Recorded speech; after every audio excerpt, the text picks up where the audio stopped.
going to discuss between the zero polynomial and zeros of the polynomial of class 9th maths chapter 2 polynomials.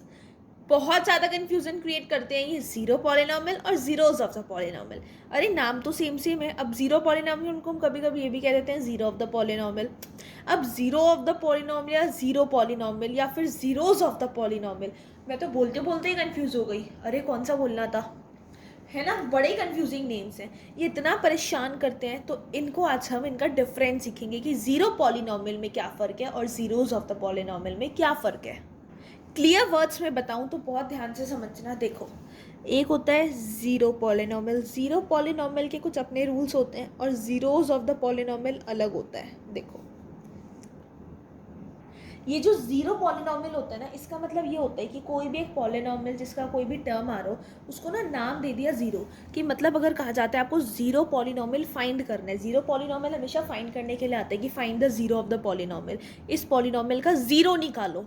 क्या कहा जाता है, इस polynomial का zero निकालो. तो दैट मीन्स आपको जो भी पॉलिनॉमियल दिया है, पॉलिनॉमियल वाई दिया है, पॉलिनॉमियल एक्स दिया है, आप उसको किसके इक्वल रख दो, ज़ीरो के. ज़ीरो पॉलिनॉमियल का मतलब ये होता है ज़ीरो, उस पॉलिनॉमियल का ज़ीरो निकालना. इसलिए हम उस पॉलिनॉमियल को किसके इक्वल रख देते हैं, ज़ीरो के. और ये जो ज़ीरोज़ ऑफ द पॉलिनॉमियल होता है, इसका मतलब ये होता है कि आपको कोई पॉलिनॉमियल दिया है पी वाई, इसकी वैल्यू दी है 5x-6. तो दैट मीन्स कि इसको सॉल्व करो. मतलब y की जगह, मतलब पी वाई होगा तो यहाँ पे भी पी वाई 5y होगा. मतलब इसको सॉल्व करो आप. और y की वैल्यू भी दी जाती है. अगर आपको कहा जाता है y को पुट करो 2, y को 2 पुट करके सॉल्व करो और फिर बताओ कि ये जो 2 है, इस अगर ये आपने 2 पुट करके सॉल्व किया और अगर इसका आंसर क्या आ गया, ज़ीरो आ गया, तो दैट मीन्स ये 2 ज़ीरोज़ ऑफ द पॉलिनॉमियल है. और आंसर 2 नहीं आया, ज़ीरो नहीं आया, तो दैट मीन्स ये ज़ीरोज़ ऑफ द पॉलिनॉमियल नहीं है. अब वो कैसे, जैसे कि मैंने पुट कर दिया P2, 5 मल्टीप्लाई 2 -6, 5 2 ज़ा 10 -6 आ गया 4. अब जो कि ज़ीरो के इक्वल नहीं है, तो दैट मीन्स ये जो मैंने 2 पुट किया था ये ज़ीरोज़ ऑफ द पॉलिनॉमियल नहीं है. और ज़ीरो पॉलिनॉमियल का मतलब होता है कि किसी भी वैल्यू को अगर हम पुट कर रहे हैं, P Y is equal to अगर मैं ज़ीरो रख रही हूँ, तो जो मेरा आंसर आएगा उसको मैं कह दूंगी कि ये ज़ीरो ऑफ द पॉलिनॉमियल है, कि पॉलिनॉमियल का ज़ीरो निकला है, पॉलिनॉमियल का ज़ीरो निकला है. आंसर ज़ीरो नहीं आएगा पर उसको कहा जाएगा this is the zero of polynomial, ये इसका ज़ीरो है. ज़ीरो एक टर्म नाम दे दिया गया है कि जो उसका आंसर आएगा, ज़ीरो पुट करके उसका जो आंसर आएगा उसको हम क्या कहेंगे, ज़ीरो ऑफ द पॉलिनॉमियल.